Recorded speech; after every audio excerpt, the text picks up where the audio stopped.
June 6, 1944. The world held its breath as Allied forces launched the largest seaborne invasion in history. The beaches of Normandy turned red by noon. Machine gun fire shredded the surf, mortar shells lit the sky like thunder, and the sand burned with the weight of history. Amid the noise, one name was called in roll after roll, but never answered. Private First Class William "Billy" Harper, 22 years old, Pennsylvania, born, 101st Airborne Division, simply vanished, not killed, not captured, just gone. The records show Harper's C-47 transport veered slightly off course after taking flak near Sainte-Mère-Église. Like many others that day, his jump was rough. Scattered men, lost gear, chaotic terrain. His squad, disoriented and cut off, regrouped near a hedgerow by morning, all but one. Billy's rifle was found in a ditch, his helmet still strapped to it. Blood on the ground but no body, no boot prints leading away, just silence. Initially, he was marked as missing in action, then presumed dead. That should have been the end of it, but rumors began to spread among paratroopers, among locals, even among German prisoners. Whispers of a lone American soldier seen moving through enemy lines days after the invasion, carrying a satchel, talking to villagers in broken French, always heading south. No one could confirm it. No one could explain it. And the military had bigger battles to fight. The chaos of D-Day created thousands of untold stories, men lost in forests, drowned in flooded fields, or buried under collapsed bunkers. Billy Harper's disappearance was supposed to be just another tragic mystery swallowed by the fog of war. But decades later, a strange discovery buried beneath a ruined French farmhouse would force historians to re-examine the impossible. Because sometimes the truth doesn't die on the battlefield. Sometimes it hides, waits, and resurfaces when the world is ready to listen. We assumed he was killed in the chaos, one surviving member of Harper's unit said years later. But there was always this strange detail. His name, it never felt like it belonged on that wall. Before he became a question mark in military archives, William Harper was just Billy from Ridgeline, Pennsylvania. The kind of kid who preferred books to brawls, who'd sit under the oak tree behind the family barn scribbling verses into a leather-bound journal, poems about birds, about stars, about the ache of growing up in a town that felt too small for dreams too big. He was the youngest of three. His father worked the coal yard. His mother taught piano. Life was quiet, predictable, until Pearl Harbor turned dreamers into soldiers. Billy was drafted in 1943. Basic training stripped the softness from his face, but not from his heart. He carried that journal everywhere, now filled with sketches of boot camps and barracks, men sleeping with rifles like lullabies. He trained hard because he didn't want to die. But more than that, he wanted to do something that mattered. When he volunteered for the 101st Airborne, his letters home shifted. Fewer poems, more questions, about war, about God, about whether courage meant pulling a trigger or resisting the urge to run. He was assigned to Fox Company, 506th Parachute Infantry Regiment, Band of Brothers. The men called him Quiet Fire, soft-spoken, but sharp-eyed, a guy you didn't notice until you really needed him.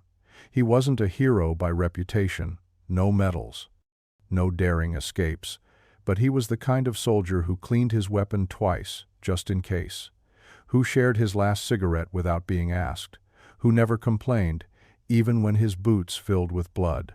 On the night of June 5, 1944, Billy sat with his squad in a cold English airfield hangar, staring at the invasion map taped to the wall. He clutched a photo of his sister and a torn scrap from his journal. Sometimes the sky breaks to show us where to fall. Hours later, he was aboard a C-47, eyes wide open as the lights turned green. He jumped into history, and then silence. No body, no burial. Just a name on a wall of the missing, carved in marble, smoothed by time. But Billy Harper wasn't meant to be a ghost, because what he left behind would one day speak for him, and the world would listen. Official records say it was chaos from the start. The 101st Airborne's drop zone was supposed to be clear farmland, north of Saint-Côme-du-Mont, but the clouds were thick, tracer fire streaked the sky, and the pilots had drifted miles off course. What should have been a coordinated jump scattered hundreds of men like confetti across the Norman countryside. Billy Harper's unit Fox Company landed deep in enemy territory, separated by hedgerows, ditches, and machine gun nests that tore through the night like thunderclaps. Radio logs recovered later paint a fractured picture. At 0217 hours, Harper's squad leader reported they'd lost visual on Private Harper. Moments later came static, then a single clipped transmission believed to be his voice. South Road blocked, heading east by the orchard. And then nothing. The line went dead. 2 days later, a patrol from the same regiment stumbled across a hedgerow near Saint-Côme-du-Mont. There they found Harper's gear, his rifle, canteen, and a blood-stained field dressing, still folded. No drag marks, no signs of struggle. Just the quiet imprint of a man who seemed to have stepped out of the war. Nearby, hoofprints led toward the woods, French cavalry maybe, or a farmer's cart, but no tracks matched standard army boots. The army filed him as missing in action, a label that ended thousands of stories just like his. A form letter went to his mother in Pennsylvania. "We regret to inform you," folded neatly beside his last paycheck, and a Purple Heart issued in absentia. But some officers weren't convinced. One sergeant swore he heard Harper's voice again over the radio a day later, faint, garbled, calling coordinates that didn't match any known grid. Command dismissed it as interference. By summer's end, Normandy was liberated. Graves were marked, dog tags collected, and families received their closure. Except the Harpers. Billy's name never moved from the missing column. And in war, missing is worse than dead. It means waiting forever. "You don't just vanish," one comrade said years later. "Not out there. Not unless you found something no one else was meant to find." Almost 80 years later, Normandy was quiet again. The fields that once shook under artillery fire now grew wheat and wild poppies. In 2023, a French couple began renovating an old stone farmhouse on the outskirts of Carentan, less than 5 miles from Harper's last recorded position. While removing a collapsed section of wall in the cellar, the mason's hammer struck metal. At first they thought it was shrapnel. Then the outline appeared, a small U.S.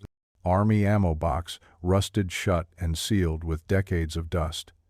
Inside was a time capsule from another world.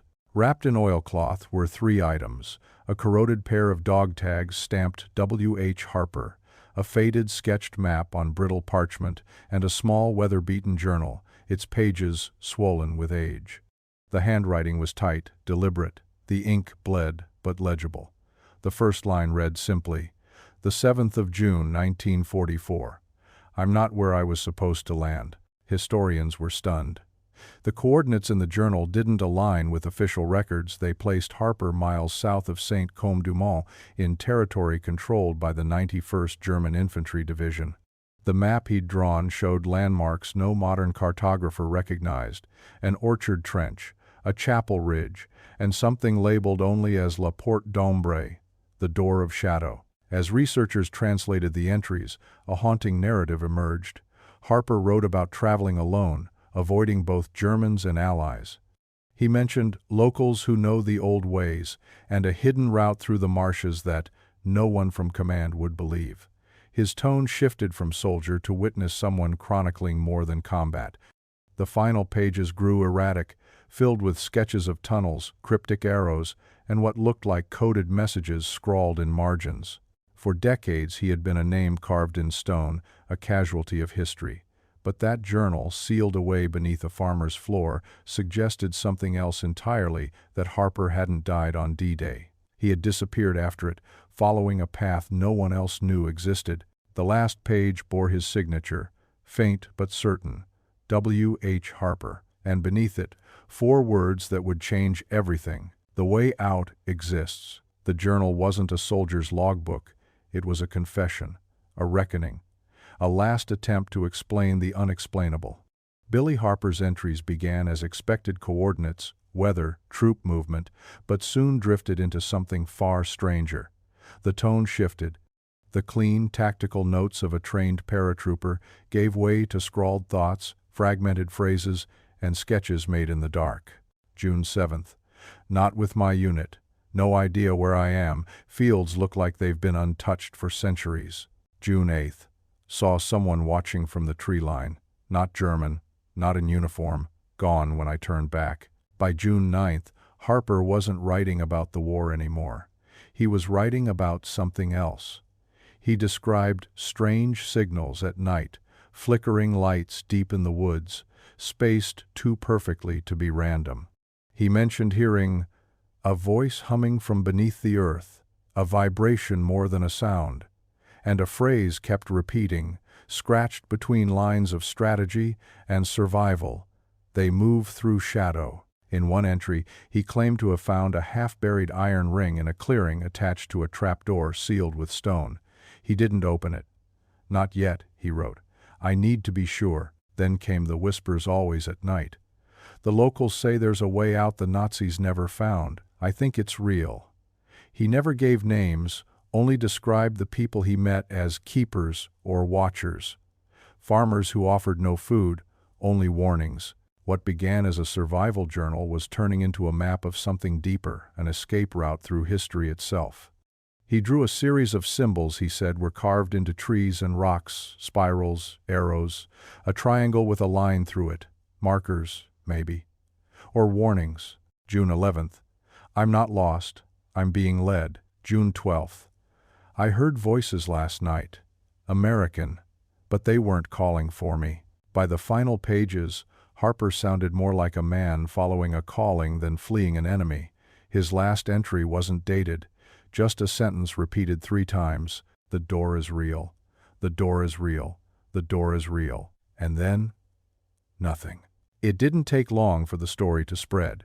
Once Harper's journal was authenticated, a team of historians, military archivists, and local explorers formed around it like moths to flame, not because they believed every word but because something about it felt unfinished. The map inside the journal, hand-drawn and faded, lacked scale but was marked with landmarks. A broken bridge, a lone chapel spire, and a symbol 3 arrows pointing into a stone ring. A code? A direction?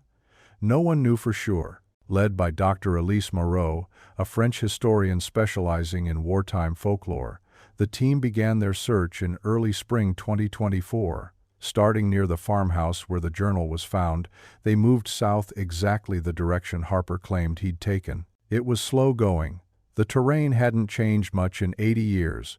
Gnarled forest trails, overgrown paths, and crumbling stone fences matched the journal's descriptions with eerie accuracy. 2 days in, they found the first mark. A spiral carved into the bark of an old oak. The same spiral Harper had drawn. Not modern graffiti, weathered, cracked, almost absorbed into the tree itself. Deeper into the woods, at the ruins of a chapel long abandoned, they discovered another, the triangle with a line through it, etched into a fallen beam. Underneath it, hidden in the moss, was a rusted U.S. Army button. None of this proved Harper had walked that path, but it proved someone had. Someone American. Someone who had left signs, not by accident, but with purpose. The deeper they followed the map, the stranger it became. The route avoided every known road. It dipped through ravines, crawled along riverbeds, and passed by the remains of a farmhouse burned in 1944. There, in the stone threshold, they found another carving, this one different. It was a doorway, drawn in perfect perspective, surrounded by shadowed figures. Not soldiers, not civilians, something else. One team member whispered, "He really saw this." Whether Harper was fleeing something or following something, the trail was real, and it was waiting to be walked again. By the time Harper's journal mentioned her, it was already deep into its most cryptic passages. A single line stopped the research team cold.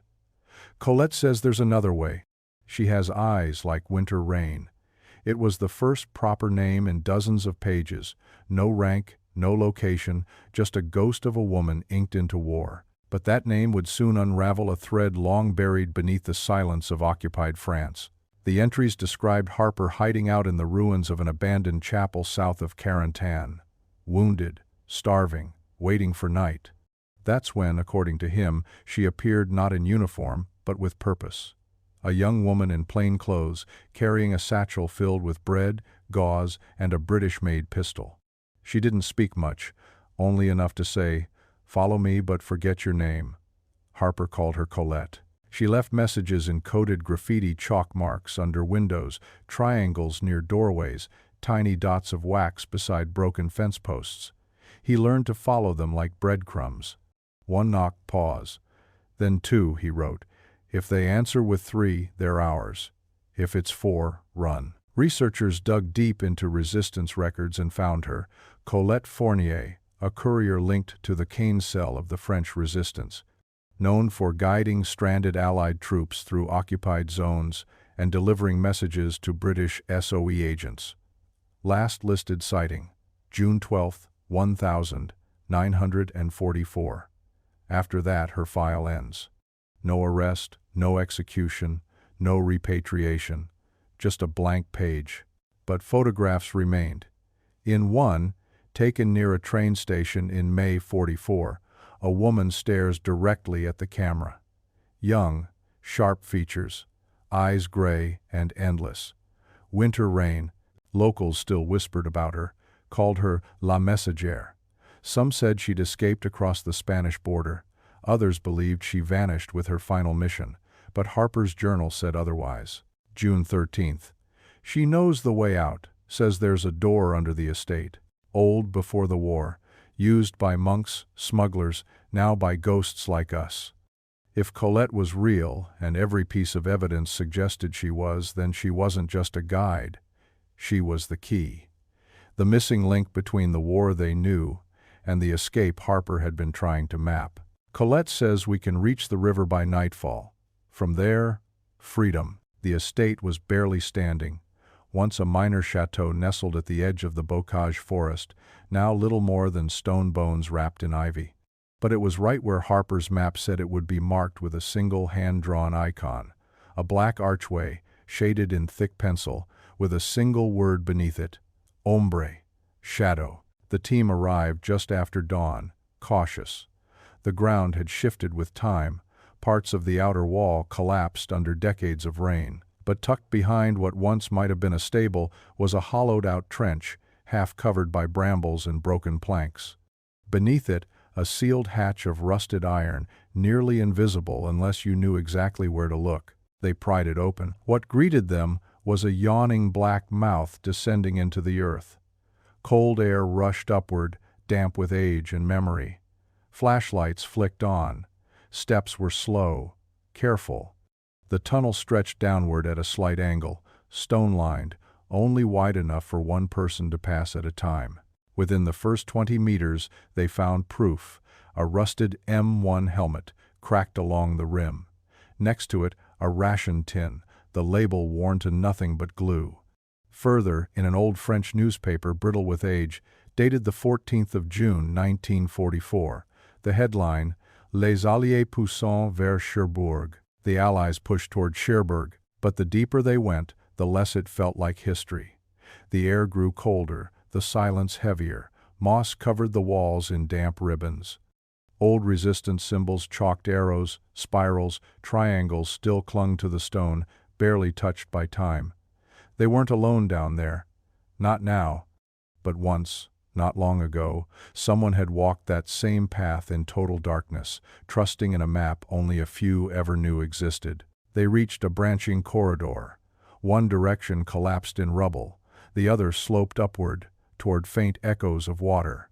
It led them to a locked gate, its hinges fused with rust. On the wall beside it, scrawled in charcoal, C. Fournier 44, Colette's name, her signature. She said the tunnel leads to the river, Harper wrote. From there, freedom. If we make it that far, we're no longer theirs. They stood in the dark, listening to the sound of the river pulsing beyond the gate. The way out had never been a myth. It had just been buried beneath time, stone, and silence. When the journal first surfaced, it was treated as a historical anomaly, proof that one soldier had survived longer than believed, carving out a desperate path through occupied France. But then came the reference that changed everything. Scribbled faintly in the margins of a torn page was a phrase Harper hadn't used anywhere else.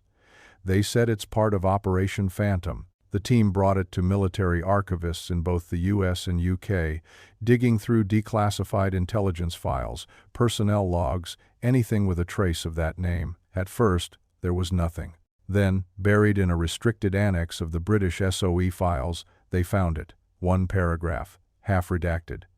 A mention of a covert initiative authorized by Allied command in the spring of 1944, Operation Phantom, a project designed to use local knowledge and resistance contacts to create backdoor exfiltration routes for compromised operatives and high-value individuals.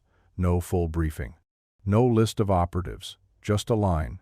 To be carried out under deep cover with no official acknowledgement in the event of mission compromise. In other words, if it worked, no one would ever know. And if it failed, no one would come looking. Harper's name wasn't in the records. But according to the journal, someone told him about it, recruited him, involved him, or maybe he overheard it. Another piece of truth slipped into the wrong ears. He wrote, "They said I knew too much, saw the path. Not supposed to." He didn't sound proud, he sounded scared. Some historians speculated Harper had been picked up by resistance contacts and used as a test case, see if the tunnel could be navigated, see if a non-local could escape through the dark. Others whispered darker theories. That Harper wasn't just surviving, that he was running. Maybe not from the Germans, but from orders. What if he deserted? One former intelligence officer asked. What if that journal is his confession not of heroism, but escape? But nothing in the pages felt cowardly. If anything, they read like the final thoughts of a man still fighting, just in a different way. Whether Harper was part of something covert or stumbled into it by accident, one thing was clear. He wasn't just another missing soldier. He was part of something someone tried very hard to erase. It was folded between the final pages, tucked behind a sketch of the river, stained with time, written in the same slow, neat script as the rest of the journal. The last thing Harper ever put to paper, a letter addressed simply, Ma. The tone was different, softer, more human. Gone were the coordinates and survival notes. This was something else, the voice of a son speaking across decades of silence. If you're reading this, then I didn't make it back the right way. Or maybe I did, just not the way you expected. I know they told you I was gone. Maybe that was true. But I wasn't dead. Not then, not when they said. He wrote of exhaustion, of fear that came not from bullets, but from being forgotten, of moving through villages too afraid to speak his name, hiding in barns, stealing food he didn't want to take. He wrote about guilt, about the weight of surviving when others didn't. Then he spoke of her Colette. He didn't use her name often, maybe out of protection, or maybe because writing it made her more real. Asterisk, "There's someone here," he wrote. "She showed me the path, not just through the woods, through all of it, the noise, the orders, the blood. With her, I remembered how to breathe again." And then came the line that broke everyone who read it. If you're reading this, I hope I found my way out. Not just of France, but of the war. He didn't talk about medals, or honor, or revenge, just peace, a quiet life. Maybe in the South, maybe under a different name. Just somewhere the sky didn't echo with guns, and the rivers ran clear without floating helmets. It was a farewell, but not a goodbye. Not exactly. The letter felt like a key he'd hidden for someone to find, a message meant to outlive him. Some believe he died in that tunnel. Others think he slipped through the cracks into Spain, into Switzerland, into legend. But wherever he went, whatever became of him, the last words he left behind weren't about war. They were about hope, and the desperate human desire to start over. It surfaced quietly, an unremarkable black and white photograph in a private collection donated to a small war history archive in Geneva. The year, 1952. The scene, a busy train station, filled with businessmen, travelers, and one man standing alone near the platform edge, his coat collar turned up, a satchel at his side. The image would have meant nothing, until someone looked closer.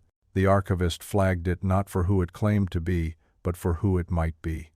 The man in the photo was labeled simply E. Hartman, Zurich. But his features, square jaw, tired eyes, the faint scar above his brow matched another face, a younger one. From a military file stamped "Missing in Action, June 1944, William Harper." The resemblance was too strong to dismiss. The nose, the bone structure, even the way he stood, rigid but watchful, felt like a man who'd lived too long in hiding. When the photo was enhanced and digitally compared to Harper's last known portrait, facial recognition returned a 94% likelihood of a match. Not proof, but not coincidence either. The man called Hartman had left little trace. No birth record in Switzerland, no employment file before 1949. But there were whispers he'd spoken French with a Norman accent, wrote letters to a woman in Marseille, lived alone, never married. Researchers tried to find more, but like everything else tied to Harper, the trail faded into shadows. There were no grave records, no tax forms, no official death. Just that one frozen image on a platform in Geneva taken by a tourist with no idea they'd captured a ghost. Could it have been him? Had Harper survived the tunnel, crossed the border into Spain, then slipped into neutral Switzerland under a new name? If so, why stay silent? Why leave his mother, his home, his past buried under war's rubble? Some called it desertion. Others called it mercy. But for those who'd read the journal, who'd walked the ghost trail and stood at the mouth of the tunnel Harper once entered alone, it made sense. He hadn't run. He had chosen to disappear, and in doing so, he may have found what most soldiers never do: peace. William Harper didn't die on D-Day, not in any of the ways they told us. He didn't fall on the beach, or vanish into fog, or get buried under a nameless cross in a foreign field. His story slipped between the cracks between history's black and white and the war's deafening noise, and waited for someone to find it. His journal wasn't just a relic, it was a blueprint. A breadcrumb trail from fear to freedom. It spoke of confusion and courage, but not the kind etched in stone monuments or pinned to uniforms. Harper didn't want glory, he wanted out. Out of the killing, the chaos, the machine that turns farm boys into ghosts. Some say he made it. That he walked those hidden paths, followed Colette beneath the earth, and came out the other side reborn. Others believe the tunnel claimed him, that the final carving of his name beside hers was a quiet gravestone, unseen and unmarked. But maybe the truth isn't about where he ended. Maybe it's about what he left behind. In that cellar, behind a crumbling wall, sealed in rust and time, was a voice the war couldn't silence. It told of resistance not just against the enemy, but against fate, against the idea that a man must die loudly to be remembered. Harper lived in the quiet, in the shadows, but his words outlived him. Today, visitors still walk the trail sketched in his hand. They follow the carvings, touch the stone, whisper his name in the dark places he once passed through, not as a soldier, but as a man who looked at war and chose to find another way. Maybe that's why his story still lingers, not because it ends with victory, but because it doesn't end at all. It slips into legend, into questions no grave can answer. He didn't vanish, one historian said after retracing Harper's final path. He walked into legend, and maybe, just maybe, that's the truest kind of freedom any soldier could ask for. This story was brutal, but this story on the right-hand side is even more insane.